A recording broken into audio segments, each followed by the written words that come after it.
I recently just got a new order from someone who has a roofing business. Now I don't do a mock-up for every pair, but for these, I really didn't know what the client wanted. So I sent over 5 different designs in which I started to play with various building and roofing material colors. The client is actually purchasing these for a friend of his, so although he enjoyed them, he decided to change the colors to purple and yellow because he's a huge LSU fan. Now they say that they trust me with the design overall, they want me to bring some of my vision to it, as they're not entirely sure where they want to go with it. And that's my job, right? So I started to try and incorporate more elements such as the company logo, roofing shingles, tiger stripes for LSU, and we ended up with the last picture here where we settled down where all of those various elements will be placed. The client had already sent me the base shoe for this design, which is an all-white pair of Jordan 1s, and with that, I had the green light for customizing this pair. The first thing I did was get them prepped, taped, and ready for paint.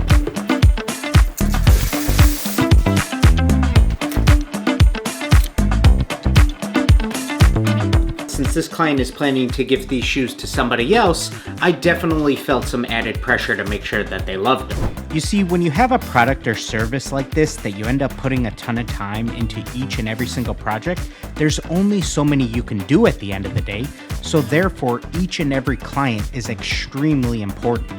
So when you purchase something from an artist, you're essentially buying a little piece of their history, and that's why we say every shoe has a soul.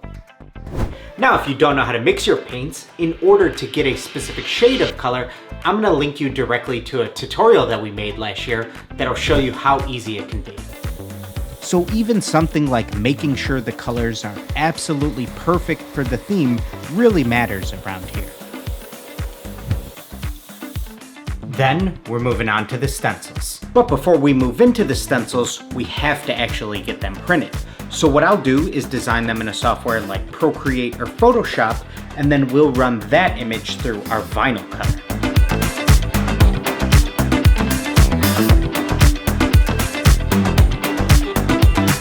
We've got a bunch of different stencils made here. I've got things like LSU tiger stripes, a disco ball, roofing shingles, and so many other little elements that are going to make this a really special personalized pair. Now it's time to lay down these tiger stripes across the entire shoe.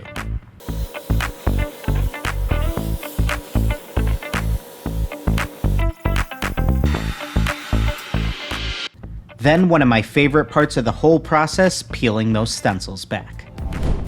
When a client isn't really sure what they want, I try to start asking as many questions as possible in order to really try and get a feel for them. I want to figure out what it is exactly they're looking for. Do they want something super loud and over the top, or are they looking for something potentially more subtle? I try to think of how can I make this pair and the entire experience as personalized as possible. Then it really becomes a matter of just trying to fit all of the pieces together, almost like solving a puzzle. I want to make every client feel like they wouldn't be able to get something like this anywhere else in the world. Now you might be wondering what some of these other elements even represent. John being a big family man, he has 5 children, and we wanted to find a way to symbolize that through this little family heart emblem. The clock represents time and how it's the one currency you can't get back. The disco ball represents how John has started to teach classes over the years to roofers about shingles and how they have evolved over time. Some have discontinued for disco production, while new technologies have come to the marketplace. I've been using this toothpick method for well over 10 years now, especially when I was just starting out and didn't even use stencils yet, had to do everything completely by hand.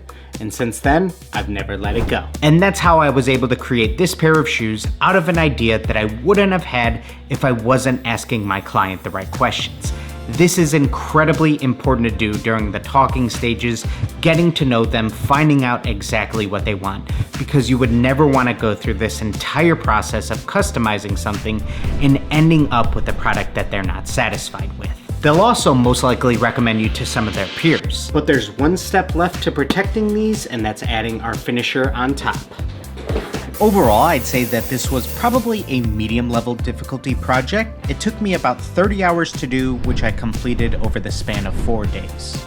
And now we can finally show you the before and after, how we took this very simple mock-up and transformed it into these John the Roof Pro Jordan 1s. Alright guys, everybody get out there and just create. YouTube thinks you'd like to watch this video next.